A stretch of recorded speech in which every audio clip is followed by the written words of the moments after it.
பார்த்து பார்த்து வளர்ப்பதனால் அன்னை என்பதா, உனை தெய்வம் என்பதா, குருநாதன் என்பதா, என்னை பார்த்து பார்த்து வளர்ப்பதனால் அன்னை என்பதா, உனை கடவுள் என்பதா, கருணை வடிவம் என்பதா,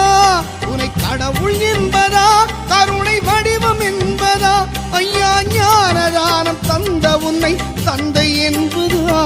உனை தெய்வம் என்பதா, குருநாதன் என்பதா, என்னை பார்த்து பார்த்து வளர்ப்பதனால் அன்னை என்பதா.